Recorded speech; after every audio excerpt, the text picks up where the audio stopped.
everybody. We are from Group B6 and today we are going to present our project about gastritis. First and foremost, let us all express our gratitude to the Almighty God for His continuous blessing and divine guidance so that we are able to come here together. Before we begin our presentation, we would also like to express our utmost gratitude to Dr. Agung Nova Mahendra, Master of Science, as our facilitator for this project, and also Dr.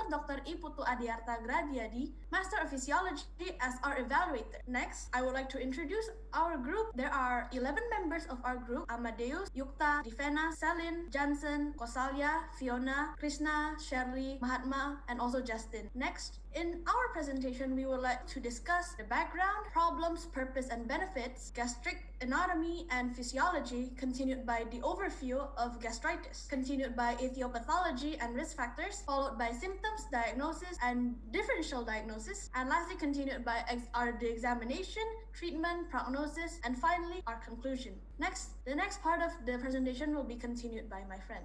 Thanks for the change, Fiona. So today I would like to start this presentation about the background of gastritis. Gastritis is the most common health disorder encountered. For most people, gastritis is not serious disease because it can improve quickly if treated. However, if untreated, it will last for years. Gastritis occurs when the lining of stomach wall protects the stomach from acids and germs. This protective lining can become inflamed if it is irritated or damaged. The damage of the stomach lining and stomach gastric ulcers are caused by a long-lasting inflammation. It is a common condition with a wide range of causes. Gastritis is also usually caused by regular use of anti-inflammatory painkillers or certain bacteria. The causes of gastritis can be divided into two factors, including internal and external factors. The internal factors are caused by conditions that trigger the release of excess stomach acid, which make you uncomfortable. And then the external factors include irritation and infection of the stomach. If not treated properly, gastritis will lead to complications, including gastric ulcers, iron absorption disorders, and gastric cancer. That's all about the background.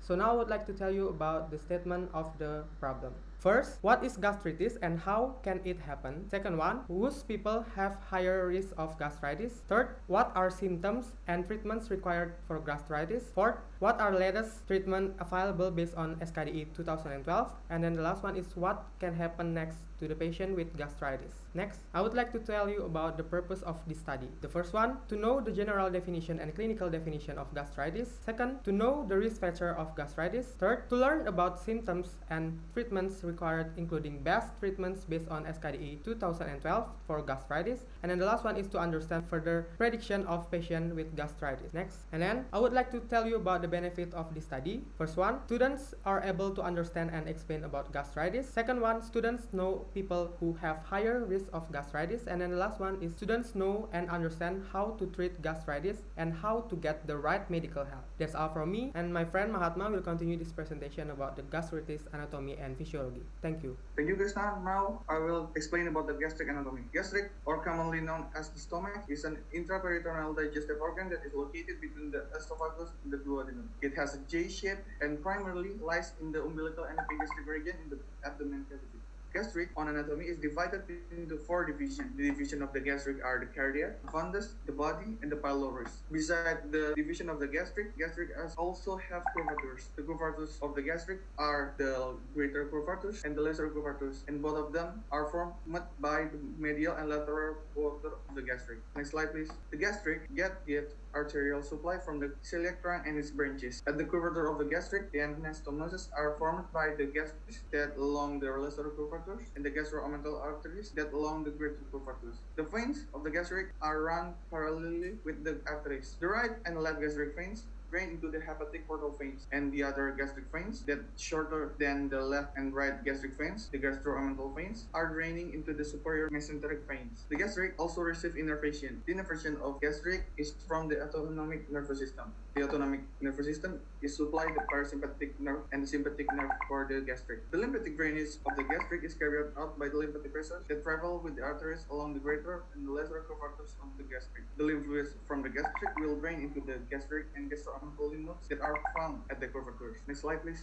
Now the gastric physiology. The gastric participate in almost all the digestive activity except the ingestion and defecation. The gastric normally doing two kinds of digestion, which consists of mechanical digestion and chemical digestion. On the mechanical digestion, the gastric doing on the mixing wave. The mixing waves is a unique type of peristaltic movement that will help to soften and mix the food in the gastric. And for the chemical digestion, on the gastric is done by the pepsin enzyme, renin enzyme, and the hydrochloric acid. The gastric also aids in production of intrinsic factor needed for the B12 vitamin absorption. That's from me. The presentation will continue with my friend. Thank you, Mahatma. Now I would like to continue with the gastritic definition. First of all, the stomach is one of the main organs involved in the digestive system. The membranes of the line enable it to have a protective function against ferretive germs and also the acidic digestive juices. Now, the irritation or damage to the stomach lining can cause inflammation, and this inflammation is what we know as gastritis. It is a condition of inflammation that happens to the gastric mucosa, and superficially, it is characterized with local inflammation that could result in lymphoid infiltration and also the atrophy of glands in the body. Gastritis is found as a result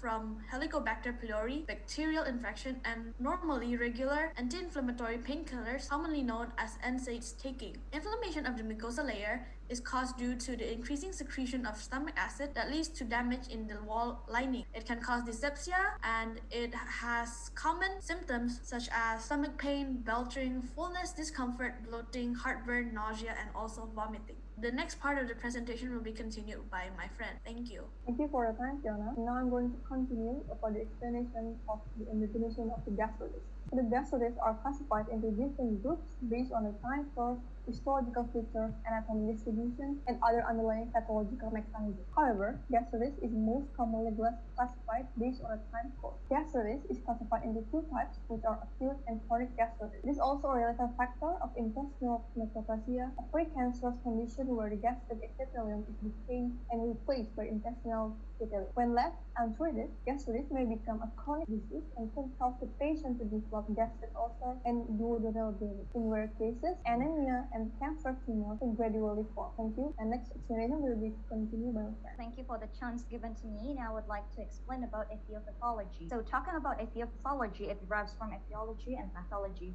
Etiology means the causes of the disease, and pathology is the study of the disease itself. When talking about ethiopathology of gastritis, we will mention about how gastritis can occur in several different cases based on its underlying factors. Time course, histological features, anatomic distribution, and underlying pathological mechanism are four different aspects to classify gastritis. Gastritis is risky when it doesn't get a good treatment. It is possible that acute gastritis turns into chronic one. The most common gastritis, called H. pylori-associated gastritis, mostly happen in developing countries and industrial countries with polluted water. This poor living condition of contaminated water supply with H. pylori is the main reason of the infection. In some countries, like Iran and South Korea, do have higher prevalence of H. pylori compared to other nations. High population in a country with big chances of person-to-person contact, but without specific treatment, could cause this type of gastritis more difficult to be treated, since the transmission is a lot quicker and easier. Another type of gastritis can be caused by bad habits, for example, tobacco smoking, consumption of alcohol, or the use of non-steroidal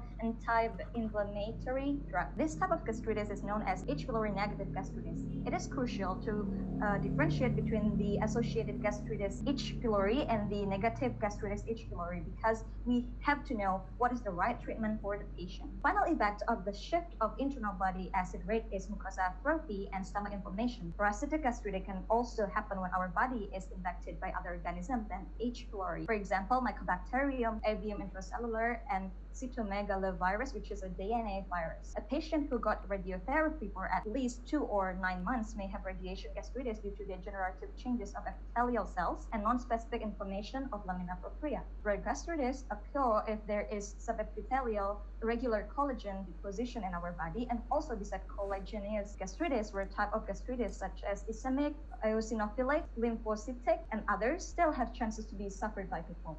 Next slide, please. Focusing on the most common gastritis, H. pylori-associated gastritis, bacteria transmission is through fecal or to oral, and it's also possible in Asian country due to their habits to to share plates and foods, so it's possible to be oral to oral. After being infected by H. pylori, the immune system will respond contrarily due to the presence of H. pylori. And then the cause of the reduction of acid production, which leads to mucus dysfunction. The worst stage of this gastritis is when the stomach is free of acid. Without acid secretion, absorption of inorganic iron would be disturbed and cause the lack of iron in condition. Patient would feel weak and tired, and also when there is no protection of the stomach, outsiders or other substance can enter the stomach easily. So, gastritis leading factors is vary and need to be treated in the right ways to help the patient get treated. That's all from me. The presentation will be continued by my friend Celine. Alright, thank you. After explanation of the etiology of gastritis, I will explain the risk factors. For the first risk factors, people having bad lifestyle like alcohol and tobacco consumption were most likely to develop gastritis. In some studies, patients with H. pylori negative gastritis were more likely to be past drinkers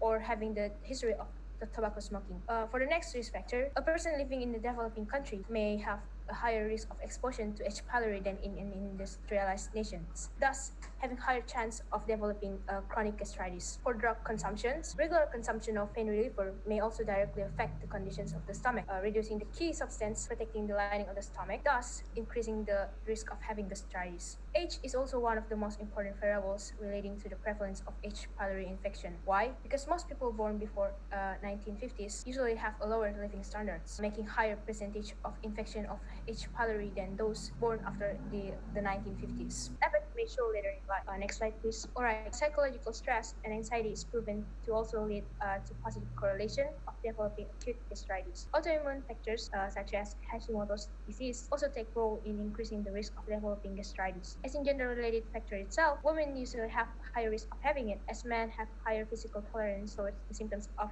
gastric disorders such as pain than women. And the last risk factor, diet and eating style, also affects someone's risk of having gastritis. Higher consumption of spicy and acidic food or maybe acidic beverages can disrupt the mucous lining of the stomach, exposing the stomach to higher risk of bacterial infection, mainly H. pylori. And the next presentation will be continued by my friend. Thank you.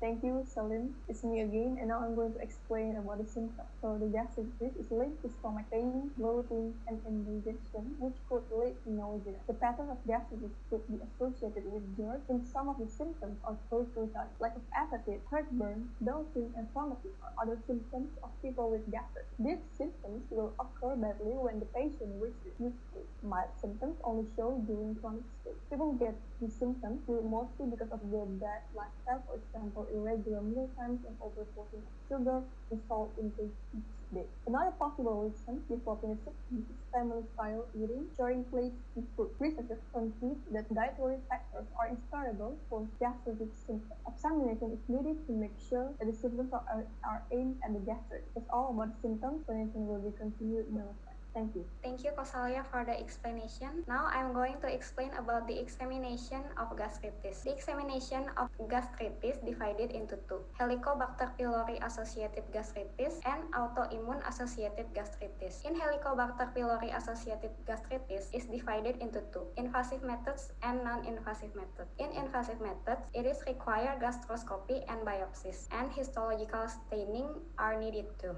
In non-invasive methods, gastroscopy and biopsies doesn't require. It is blood test, stool test, and urea breath test. Each type of test depends on patient situation. Now I'm going to explain each type of test. First one is the endoscopy. In endoscopy test, using an endoscope, a thin flexible tube with a camera to check for inflammation and to perform a biopsy to obtain small pieces of tissue, and then will be examined by microscope. And then the blood test. In blood test, blood sample of patients will be examined to check for other cause of gastritis or signs of other complication. For example, pernicious anemia. The next one is stool test or fecal occult blood test. In this test, blood is checked in patient's stool or feces. If blood are there, it is a possible sign of gastritis. And then the next one, urea breath test. In urea breath test, a tasteless capsule liquid that contain urea or radioactive carbon is swallowed, and then the patient will breathe into a bag exhaling carbon dioxide. If a patient's breath contains radioactive carbon, H. pylori infection in the digestive tract is confirmed. And then the last one is autoimmune factor test. There are 5 of autoimmune factor tests. The first one is atrophic of gastric corpus and fundus of the stomach, intrinsic factor and the parietal cell of autoantibodies, gastrin levels phase serum, pepsinogen 1 level serum, and then the last one, ratios of pepsinogen 1 to pepsinogen 2. The presentation will be continued by my friend Trifena. Thank you. Thank you, Sherly. Now, friends, let me explain to you about the diagnosis of gastritis. So, gastritis can be diagnosed by anamnesis and also clinical examination. The anamnesis or medical history of a patient is a process to obtain information to formulate a diagnosis and provide medical care to the patient by asking specific questions to the patient or other people who know the patient and can give suitable information. Aside of anamnesis, there is also clinical examination that used for the diagnosis of gastritis. As Sherly said that there are 2 main groups of clinical examination for gastritis. There is invasive method, which requires gastroscopy and biopsies in its test, and the second one is the non-invasive method, which does not require gastroscopy and biopsies. As we know that gastritis is the inflammation in gastric mucosa. Based on that knowledge, the gold standard in making the diagnosis of gastritis is gastric mucosal biopsy. That's for me. Now the presentation will be continued by Jansen. Thank you for the chance, Trifena. Now I would like to talk about the differential diagnosis about the gastritis. Besides the primary diagnosis, there are also differential diagnoses that we can make as references besides the gastritis. There are infectious gastritis, non-infectious gastritis, peptic ulcer disease, gastric cancer, and etc. There are also other differential diagnoses like cholecystitis, Zollinger-Ellison syndrome, dyspepsia, gallstone disease, pancreatitis, autoimmune gastritis, myocardial ischemia, gastric involvement with inflammatory bowel disease, particularly Crohn's disease, menetrier disease, lymphoma, celiac disease, and also multiple endocrine neoplasias. That's from me. My friend will continue the presentation. Now I'm going to explain the treatment for gastritis caused by the H. pylori in Indonesia corresponding to SGD 2012. Selecting the treatment regimen must consider several factors as local antibiotic resistant patterns, previous exposure, and allergies to specific antibiotics, costs, side effects, and ease of administration. Initial antibiotics regimens for H. pylori can be divided into clarithromycin, bismuth, and levofloxacin containing regimens. Bismuth quadruple therapy. Bismuth quadruple therapy consists of bismuth subsalicylate, keteranine, metronidazole, and PPI patients for 14 days. Clarithromycin-based therapy consists of 3 therapies. Triple therapy consists of amoxicillin, clarithromycin, and a PPI. It is all given to the patients twice daily. It is suggested that for 14 days the treatment has to be done. It may be more effective in curing the infection with a longer duration of treatment. Concomitant therapy. The concomitant therapy consists of clarithromycin, amoxicillin, and a metronidazole or imidazole, and a PPI. It is suggested that the regimen to be done for 10 to 14 days. Hybrid therapy consists of amoxicillin and a PPI in 7 days and continued by clarithromycin, amoxicillin, a metronidazole, and a PPI for the next 7 days. Administration of bismuth for 10 to 14 days for patients with previous exposure to macrolides or who are allergic to penicillin must be considered. Next, my friend will be explaining about the prognosis. Okay, so the prognosis depends on the cause. For most people who undertake treatment, the symptoms do decrease, but recurrences are common. Patients with Helicobacter pylori-induced gastritis also have a small risk of developing gastric cancer in the future. That's all from me. My friend will continue the presentation. Okay, so I will present about the summary of what my friends have presented before. So first, what is gastritis? So gastritis means the inflammation of gastric specifically affects the mucosal membranes lining the stomach wall. And how it happens? The gastritis can be caused by so many factors, but the most common gastritis known is to be caused by Helicobacter pylori bacterial infection. The symptoms are very such as bloating, nausea, vomiting, and other else. And also the examination for gastritis are very such as endoscopy, blood tests, stool tests, and others, which is categorized into invasive method and non-invasive method. The treatment for gastritis, according to SGD 2012, in Indonesia is the use of combination of 3 drugs such as amoxicillin, erythromycin, and also protein pump inhibitors or PPI, which is known as erythromycin triple drug. Okay, and also what can happen next to patients with gastritis is that gastritis is not treated correctly. The gastritis will be more chronic and cause some complications such as tumor and other. That's all from us. All right, thank you for Dito, and our presentation has reached its end. We would like to thank you for your kind attention and ask for your forgiveness and consideration regarding our presentation's shortcomings. Thank you.